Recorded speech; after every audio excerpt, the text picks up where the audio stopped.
कोई भी राजनीतिक दल किसी भी विचारधारा के साथ आगे बढ़ता है या कैडर के साथ आगे बढ़ता है। इनकी जो आज विचारधारा बन गई है वो केवल नकारात्मकता का एक धरातल बना दीजिए और उसके ऊपर एक रेत की दीवार कितने समय तक रहेगी ये कहना मुश्किल है। यही कारण है कि ये पैराशूट से कैंडिडेट जो जा रहे हैं वो बार बार अपनी टिकटों को बदल रहे हैं। आज मैं पूछना चाहता हूं शाजिया इल्मी जी का गाजियाबाद के अंदर क्या कंट्रीब्यूशन रहा है? चलिए, गाजियाबाद उनका कहना है कि दिल्ली में काम अभी तक वो आरकेपुरम से 2 महीने पहले चुनाव लड़ रहे, लेकिन बहुत करीब है। उनका कहना है कि गाजियाबाद के लिए काम करेंगे, लेकिन वहां पर विरोध का जरूर सामना करना पड़ रहा है। वैसे हम तो देख रहे हैं कि घर घर में है बागी। आम आदमी पार्टी में नाराजगी का दौर चालू है। एक एक कर आपके कई नेता साथ छोड़ते जा रहे हैं। पिछले महीने ही पार्टी से जुड़ी मशहूर सिंगर जसविंदर नरूला ने भी आम आदमी पार्टी का साथ छोड़ दिया। जसविंदर नरूला से खास बातचीत की न्यूज नेशन संवाददाता शैलेंद्र सिंह ने। सिंगर जसविंदर नरूला ने आम आदमी पार्टी से रिजाइन दे दिया है और इस वक्त वो न्यूज नेशन के साथ बात कर रही हैं।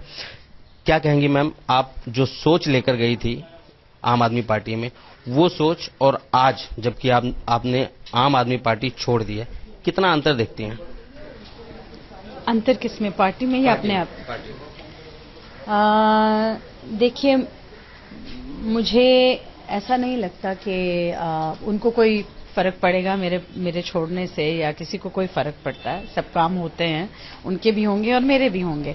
लेकिन ये है कि हाँ, जिस उद्देश्य को लेकर मैं गई थी वो डेफिनेटली मुझे ऐसा लगता था कि मैं शायद कर पाऊं और कुछ नया, कुछ अलग, कुछ अपने भारतवर्ष के लिए कुछ एक उससे कर सकूंगी। वो मैं जरूर देख रही हूँ कि शायद मैं ना कर पाऊं।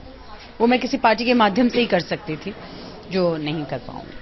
जो उद्देश्य आप लेकर गई थी आम आदमी पार्टी में, क्या आपको ऐसा लगता है कि उन उद्देश्य को आम आदमी पार्टी को कोई इत्तेफाक नहीं रखता उन उद्देश्यों से, या आपको अपने वो उद्देश्य आम आदमी पार्टी में जाहिर करने का मौका ही नहीं दिया गया? एक क्लियर विजन था जो मुझे ब्लर्ड सा नजर आ रहा है, वो धुंधला सा नजर आ रहा है।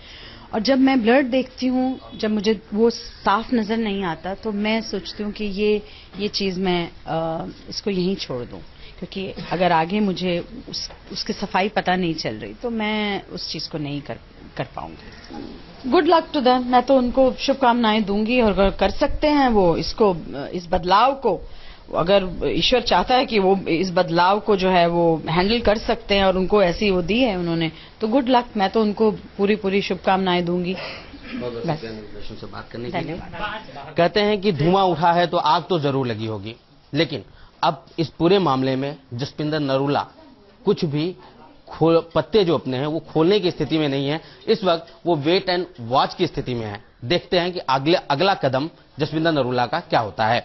वीडियो जर्नलिस्ट ओम प्रकाश केवट के साथ शैलेंद्र सिंह, न्यूज नेशन, मुंबई।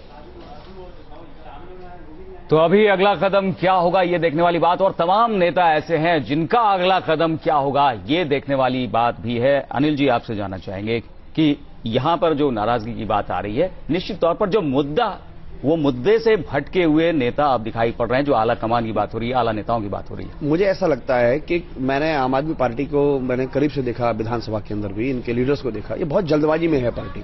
जल्दबाजी में इनके नेता ये लोगों को पकड़ के पार्टी में लाते हैं, जल्दबाजी में टिकट दे देते हैं, जल्दबाजी के अंदर वो उम्मीदें पाल लेते हैं और जल्दबाजी में जब उम्मीदें पूरी नहीं होती, जल्दबाजी में पार्टी छोड़ करके भाग जाते हैं।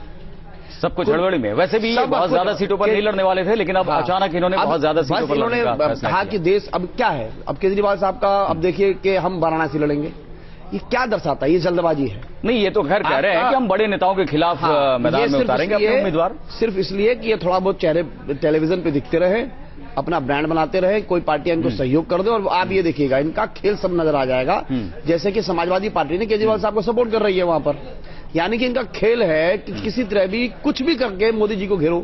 लेकिन कुल मिलाकर सैद्धांतिक रूप से मैं ये मानता हूं, किसी एक व्यक्ति के खिलाफ जो कोई ये सारा ऐसा एनवायरनमेंट बनता है, वो बहुत आगे जाकर के बहुत बड़े मार्जिन से वो चुनाव जीतते हैं। और आप देखिएगा रिकॉर्ड बनेगा और उसका फायदा मोदी को ही हो सकता है। मैं आपके चैनल में कह रहा हूं, केजरीवाल साहब जमानत नहीं बजा पाएंगे वहां पर, जमानत जब्त हो जाएगी, जमानत जब्त हो गई। ये देखने वाली बात है, रिपोर्ट बता रहा हूं मैं। बिल्कुल ये देखने वाली बात है। नरूला की आप देखिए कितनी पीड़ा है, कि मैं पीड़ा तो है, तमाम दूसरी पार्टियों में भी पीड़ा है। लेकिन पीड़ा की हम बात करेंगे। लोग टिकट छोड़ कर नहीं, चलिए आपकी बात की, आपके घर की हम बात कर रहे हैं। वो दिखा देते हैं, एक रिपोर्ट दिखा देते हैं, एक दूसरे पे लगे। चलिए एक रिपोर्ट दिखा देते हैं। कथित मोदी लहर पर बीजेपी में मची कलह भी भारी पड़ती दिख रही है। वाराणसी, लखनऊ के बाद अब डुमरियागंज और देवरिया में भी उम्मीदवारों को लेकर पार्टी 2 गुटों में बंटी दिख रही है। हरियाणा में भी टिकटों का बंटवारा पार्टी के लिए मुसीबत का सबब बन गया है। ये रिपोर्ट देखिए। मोदी लहर पर सवार होकर देश की सत्ता पर कब्जा करने का सपना देख रही बीजेपी में इन दिनों बगावत के सुर भी तेज होते जा रहे हैं। जिन नेताओं को टिकट नहीं मिल पाया है, वो और उनके समर्थक अब अपनी ही पार्टी के लिए मुसीबत बनते जा रहे हैं। बगावत का एक ऐसा ही नजारा चंडीगढ़ में भी देखने को मिला।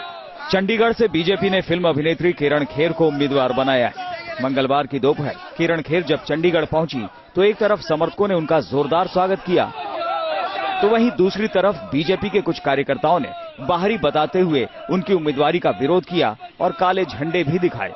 क्यों विरोध कर रहे हैं आप? सर, हमें बाहरी कैंडिडेट मंजूर नहीं है, क्योंकि चंडीगढ़ की समस्याएं सुनने वाले चंडीगढ़ का लोकल कैंडिडेट होना चाहिए।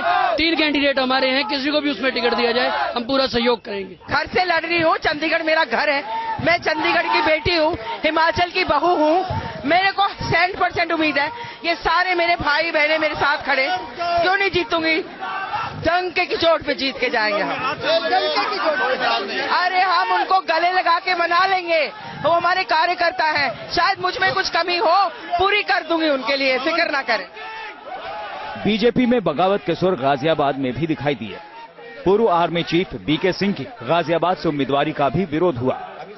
बीके सिंह सियासी माहौल का जायजा लेने गाजियाबाद भी पहुंचे, लेकिन पार्टी के दूसरे गुट के कार्यकर्ताओं ने बीके सिंह के खिलाफ नारे लगाए। इस दौरान बीके सिंह के समर्थकों के साथ उनकी झड़प भी हुई। बीके सिंह को टिकट दिए जाने की बात कर रही है, तो क्या आपका विरोध है? हमारा विरोध ये है, बीके सिंह को गाजियाबाद के अंदर एक बच्चा भी नहीं जानता, बाहर का प्रत्यक्ष ये है। देखिए ऐसा है, आपके घर में भी आपका विरोध होता है कि नहीं? बोलते हैं ना आपको, कोई बात नहीं। कानपुर से टिकट पाने में नाकाम रहे कलराज मिश्रा को देवरिया से चुनाव लड़ने का आदेश पार्टी ने दिया है, लेकिन कलराज के देवरिया पहुंचने से पहले ही उनके खिलाफ विरोध प्रदर्शन तेज होने लगे। देवरिया से टिकट के बड़े दावेदार सूर्य प्रताप शाही के समर्थक कलराज की उम्मीदवारी का विरोध कर रहे हैं। अब इसमें मैं कुछ कह नहीं सकता, ये पार्टी का अपना आईना होगा। लोगों को लग रहा है वहां पर कि मेरे साथ अन्याय हुआ है। मुझे लगता है कि ये सब ठीक हो जाएगा और पैसिफाई हो जाएगा। पार्टी ने मुझे वहां उम्मीदवार बनाकर भेजा है, मुझे पूरा विश्वास है कार्यकर्ता पार्टी को विजयी बनाने के लिए प्राणपण से जुट जाएगा। हाल ही में कांग्रेस छोड़कर बीजेपी की तारीफ के नगमे गुनगुना रहे जगदम्बिका पाल डुमरियागंज से बीजेपी का टिकट हासिल करके चुनावी वैतरणी पार करना चाहते हैं, लेकिन डुमरियागंज के बीजेपी कार्यकर्ताओं ने पाल साहब के संभावित उम्मीदवारी के खिलाफ बगावत का बिगुल फूंक दिया है। डुमरियागंज से आए कार्यकर्ताओं ने लखनऊ में बीजेपी ऑफिस पर जगदम्बिका पाल के खिलाफ जोरदार प्रदर्शन किया। विरोध जगदम्बिका पाल जी का हो रहा है, क्योंकि वो हमारे ना पार्टी के हैं। 5 साल तक कार्यकर्ता हमारे उन्हीं से संघर्ष किए हैं, तब जाकर के पार्टी को माननीय नरेंद्र मोदी जी के पक्ष में माहौल वहां तैयार हुआ है। उन्हीं को हम कैसे बर्दाश्त कर सकते हैं? हरियाणा के सोनीपत से बीजेपी ने रमेश कौशिक को टिकट दिया है, लेकिन कौशिक के खिलाफ भी मंगलवार को दिल्ली में बीजेपी ऑफिस के बाहर प्रदर्शन हुए। क्यों आप रमेश कौशिक का विरोध कर रहे हैं? रमेश कौशिक का विरोध हम इसलिए कर रहे हैं क्योंकि वो कांग्रेस से आया हुआ एक प्रत्याशी है, उसके ऊपर भ्रष्टाचार के अनेक। रमेश कौशिक का विरोध क्यों कर रहे हैं? भ्रष्टाचारी आदमी है। इससे पहले बिहार बीजेपी में भी असंतोष और बगावत के सुर सुनाई दिए थे। नवादा से टिकट न मिलने पर गिरिराज सिंह ने पटना से दिल्ली तक अपनी नाराजगी दर्ज कराई थी। भागलपुर से टिकट कटने से मायूस अश्विनी चौबे भी बीजेपी से इन दिनों खफा दिखाई दे रहे हैं। Team news nation. तो आम आदमी पार्टी की हम बात कर रहे थे तो 3 या 4 या 5 नाम सामने आ रहे थे। बीजेपी की जब रिपोर्ट दिखाई तो यहां तो ऐसा लग रहा है कि लिस्ट थमने का नाम नहीं ले रही है। नहीं, इसके अंदर आप 2 विषय देखिए। हाँ। कांग्रेस से लोग टिकट लेना नहीं चाहते।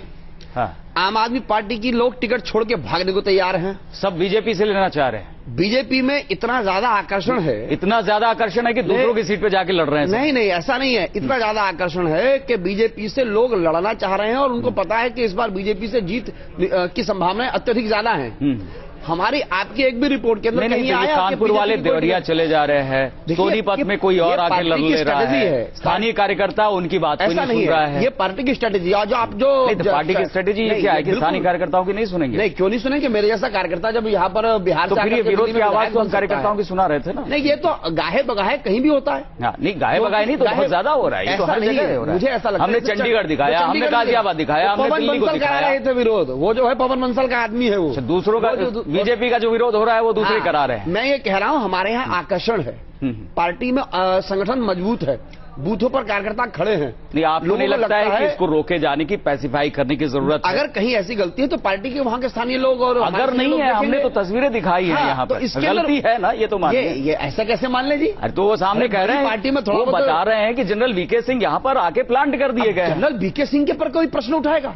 भारत के इतने बड़े सेना नायक रहे हैं वो, अगर उनको पार्टी टिकट नहीं देगी तो क्या करेगी? नहीं तो 5 साल कोई वहां पर काम करे या ना करे, उसके बाद जब हिसाब चुकाने का वक्त आया तो वो चला जाए, वो लखनऊ चला जाए। पार्टी देख करके देखती है जहां पर उत्तम किससे जवाब मांगेगा भाई? मतदाता किससे जवाब मांगेगा कि पिछले 5 साल में क्या काम हुआ? ऐसे देश के अंदर बहुत सारे उदाहरण रहे हैं। क्या मनमोहन सिंह जी? तो आप तो पार्टी ऑफ डिफरेंस है ना, मनमोहन सिंह की बात छोड़िए, आप तमाम दूसरों की बात छोड़िए। अच्छे लोगों को टिकट देना पार्टी का दायित्व बनता है और पार्टी देती है। नहीं, पार्टी को लगता है आप तो मिसाल कायम करें, आपसे उम्मीद है, मोदी की हवा आप लोग बात कर रहे हैं। आप मेरे से ये क्यों कहलवाना चाहते हैं बार बार अपने शब्दों में कि आपकी पार्टी में झंझट है, हमारी पार्टी में झंझट नहीं? झंझट नहीं है, आपकी पार्टी में हमने लिस्ट जो दिखा रहे हैं वो ज्यादा हो गई। वो लिस्ट ये दिखा रहे हैं कि पार्टी में उत्साही कार्यकर्ता कई ज्यादा थे टिकट वाले, एक को मिलेगी, थोड़ा बहुत तो थोड़े दिन तो नाराजगी रहेगी उसे। कलराज मिश्रा जी ने समस्या क्या है ये आप बताइए, समस्या क्या है और इसका समाधान क्या है? समस्या कुछ नहीं है, ये हमारे लिए शुभ संकेत है कि आने वाले वक्त में ये लड़ाई हो रही है आपके लिए शुभ संकेत? ये कि पार्टी ज्यादा सीटों पर जीतेगी, कार्यकर्ता में उत्साह है कि उनको भी टिकट चाहिए था, उनके समर्थक इस प्रकार के वातावरण कभी कभी बना देते हैं। और आप देखिए ये शुभ संकेत आप कब तक देखेंगे? आपको कब तक लग रहा है कि किरण खेर का विरोध होता रहेगा, मनोज तिवारी का विरोध होता रहेगा, उदित राज का विरोध होता रहेगा? वहां पर कह रहे हैं कि हमारे जो यहाँ पर नहीं, मनोज तिवारी का कोई विरोध नहीं है, न किरण खेर जी का। आप ये देखिएगा, आप जो रिपोर्ट दिखा रहे हैं, मैं आपसे कह रहा हूँ आप ये नोट कर लीजिए, 5-6 रिपोर्ट में ये सारे कैंडिडेट जीतने जा रहे हैं और भारी मार्जिन से जीतेंगे ये लोग कैंडिडेट जिनके आप रिपोर्ट दिखा रहे हैं। मैं आपको कोई चैलेंज नहीं कर रहा। देखो, कार्यकर्ताओं में किसी के समर्थक होते हैं, उनमें एकदम में द्वेलित हो जाते हैं, उनमें आक्रोश हो जाता है। अब वीके सिंह आप देखिएगा मार्जिन वोट से जीतेंगे वहां पर, किरण खेर जीतेंगे, कलराज मिश्र, अगर सूर्य प्रताप शाही उनके समर्थक कुछ कह रहे हैं उनसे पहले बात कर लेते तो ज्यादा अच्छा होता। तमाम नेताओं की नाराजगी पहले दूर कर ले तो अब मैं तो छोटा कार्यकर्ता हूँ, कह देंगे जी बात कर लेंगे। अब कह देंगे ये पहले होना चाहिए जो बाद में काम होता है, इसलिए ये गड़बड़ यही हो जाती है। कांग्रेस से लोग टिकट छोड़ छोड़ के भाग रहे हैं। चलिए छोड़ के आपके, लेकिन फिर यहाँ से भी लोग जो है इधर से उधर जा रहे हैं। वक्त कम है वरना चर्चा हम अभी लंबा खींचते। यहाँ आने के लिए बहुत बहुत शुक्रिया। तो हमारी इस पेशकश में फिलहाल इतना ही, हमें दीजिए इजाजत, लेकिन न्यूज नेशन पर खबरों का सिलसिला जारी है। नमस्कार।